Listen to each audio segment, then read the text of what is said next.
अगला डिफिनीशन है को टर्मिनल एंगल्स। को टर्मिनल एंगल्स में हमें ध्यान क्या रखना है? हमें ध्यान रखना है same position, initial rays and terminal raise.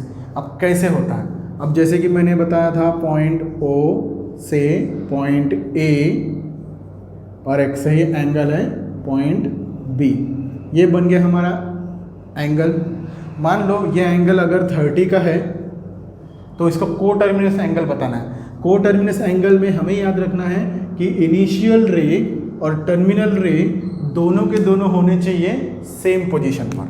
मतलब इनिशियल रे और टर्मिनल रे दोनों के दोनों होने चाहिए सेम पोजीशन पर। तो इनिशियल रे यहाँ पे बना है इनिशियल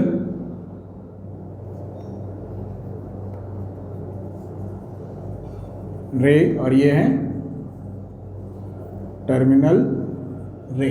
अब देखो इनिशियल रे टर्मिनल रे दोनों बना चुका हूं मैं। इसके बाद अब इसका जो रोटेशन होगा वो इस प्रकार से होगा। तो ये कितने का एंगल बना? Total complete circle plus extra. तो कल अभी है जैसे कि बताते हैं, अगर अपन कोई एंगल ड्रॉ करते तो जिस कंप्लीट सर्कल बना, तो कंप्लीट सर्कल यानी 360 प्लस 30, मतलब ये एंगल बना 390 का। चलो मान लेते हैं 30 और 390 इन दोनों को को टर्मिनल एंगल कहा जाता है क्या? को टर्मिनल एंगल तब कहा जाएगा जब इनका कैलकुलेशन आएगा एग्जैक्टली 360, मतलब मल्टीपल ऑफ 360 आया तो भी चलेगा। अब मल्टीपल ऑफ 360 कैसे? इसके लिए फॉर्मूला दिया हुआ है। फॉर्मूला है θ1 minus θ2 is equal to n into 360, या θ1 is equal to θ2 plus n into 360। इसमें करना क्या है? मान लेते हैं अपन यहाँ पर 30 और 390 हमारे थीटाज हैं। तो एक थीटा दिया हुआ है, θ1 is equal to 30 degree and θ2 is equal to 390 degree. चलो इस फॉर्मूले के हिसाब से सॉल्व करते हैं। फर्स्ट फॉर्मूले को प्रेफर करते हुए 30 minus 390 is equal to minus 360, मतलब -1 इंटू 360, यानी n की वैल्यू हो गई -1, 360, यानी अब यहाँ पे तुम्हें ध्यान रखना है where n is equal to number of rotations in the direction. अब डायरेक्शन हमारे पास दो दिए हुए हैं। एक डायरेक्शन है क्लॉकवाइज और एक है एंटी क्लॉकवाइज। क्लॉकवाइज रहा तो वैल्यू क्या लेना है? नेगेटिव। एंटी क्लॉक रहा तो वैल्यू लेना है पॉजिटिव। तो अब देखते हैं रोटेशन हमारा क्लॉकवाइज है कि एंटी क्लॉकवाइज है। तो यहाँ पर जो साइन है, जो माइनस साइन इंडिकेट कर रहा है कि 360 का तो एंगल बनेगा बट निगेटिव 360 बनेगा, यानी इसका एंगल किस प्रकार से ड्रॉ होगा? अगर एंगल ड्रॉ करते हैं तो यह एंगल बनेगा इस प्रकार से, ये है -330 डिग्री। अब -330 को एंगल लिखते हैं तो देखो अब θ2 चेंज हो गया, θ2 में लिखेंगे अपन 330।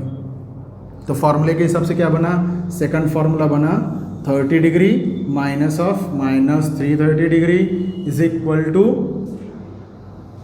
30 plus 330 is equal to 360, means 1 into 360 degree.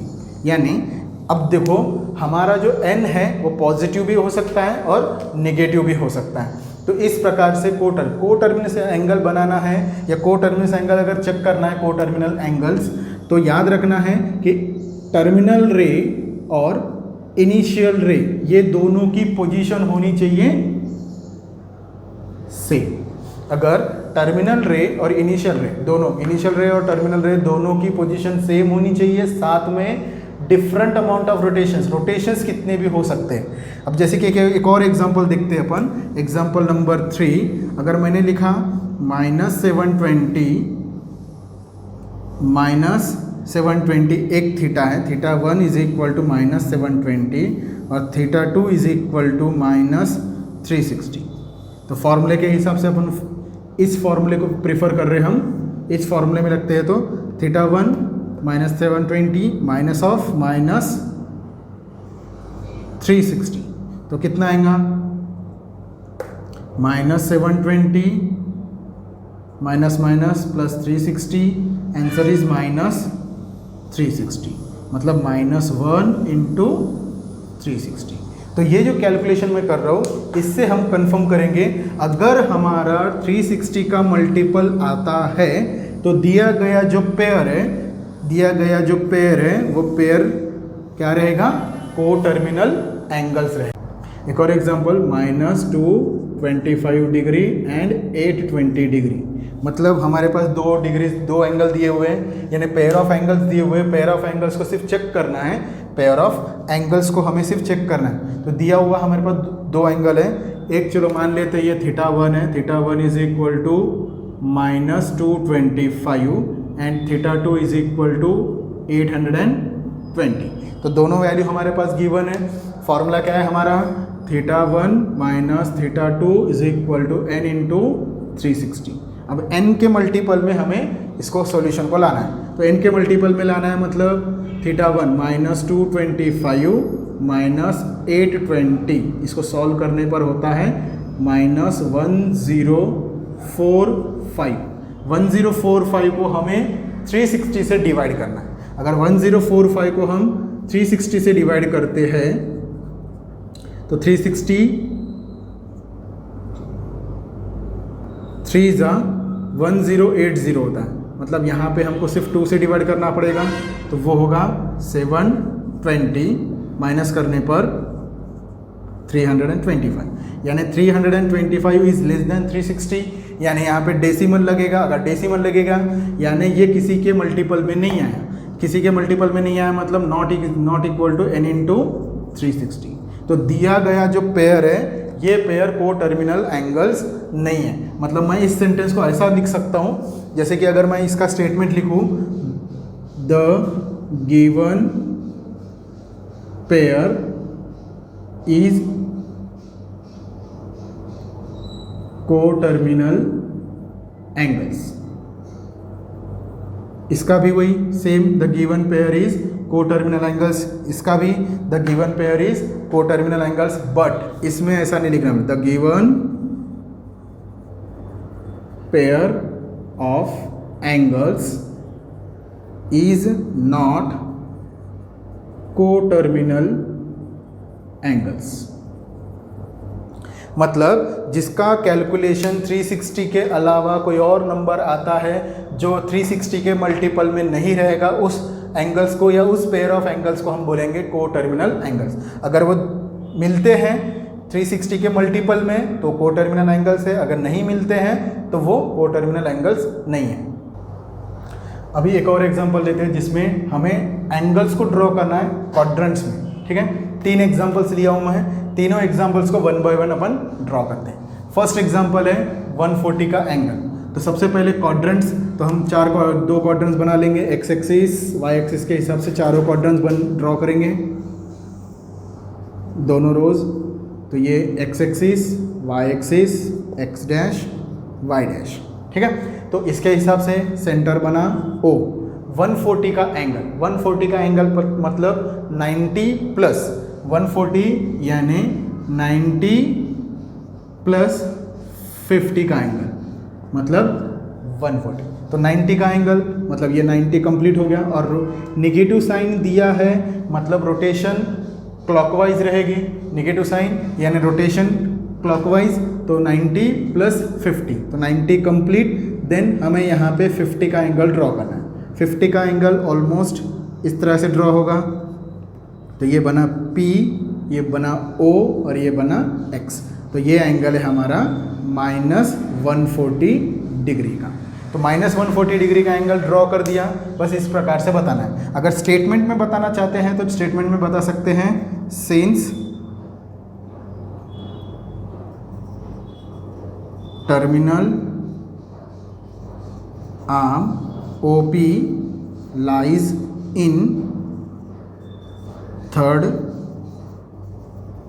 quadrant, मतलब therefore the given angle is in third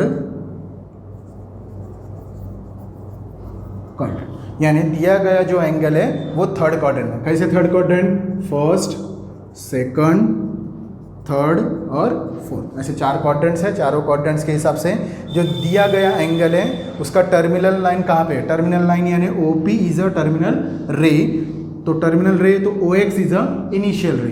तो इसके हिसाब से हमें मैंने ड्रॉ करके बताया -140, यानी हमें क्वाड्रेंट्स के फॉर्म में कन्वर्ट करना पड़ेगा ये कैलकुलेशन।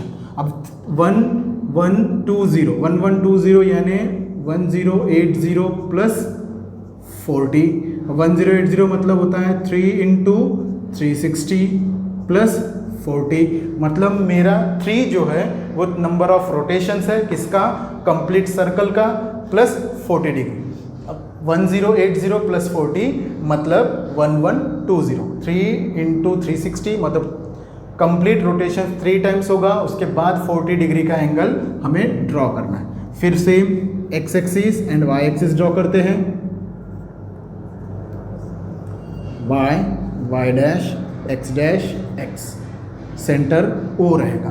अब पहले 40 का एंगल ड्रॉ करते हैं। 40 का एंगल पूरा टर्म कंप्लीट है। 40 का एंगल ड्रॉ करेंगे हम इस प्रकार से। 40 का एंगल ये बना O, यहाँ पे बना P, ये बना हमारा एंगल 40। मगर रोटेशंस 3 रोटेशंस होने चाहिए, तो ये फर्स्ट रोटेशन हुआ कंप्लीट, सेकंड रोटेशन भी कंप्लीट एंड थर्ड रोटेशन भी कंप्लीट। 3 रोटेशन होने के बाद का एंगल है 40। मतलब अगर मैं इसको बनाता हूँ तो इस प्रकार से मुझे ड्रॉ करना पड़ेगा, यानी मेरा एंगल यहाँ पे ड्रॉ होगा इस प्रकार से। तो नंबर ऑफ रोटेशंस 1 2 3, ये है first rotation, second rotation, third rotation. अब 3 रोटेशन बने कैसे? 3 रोटेशन यानी 1080 मतलब 3 × 360, यानी 360 is a complete rotation, 1 complete rotation. उसके 3 रोटेशंस होने के बाद ही 40 का एंगल ड्रॉ हुआ। अब कौन से क्वाड्रेंट में ड्रॉ हुआ है? क्वाड्रेंट नंबर 1, यानी first quadrant, second, third, fourth. Same statement रहेगा और सेम स्टेटमेंट में यहाँ थर्ड की जगह लिखना है हमें फर्स्ट। मतलब मैं ऐसा लिखूंगा, since terminal arm lies in first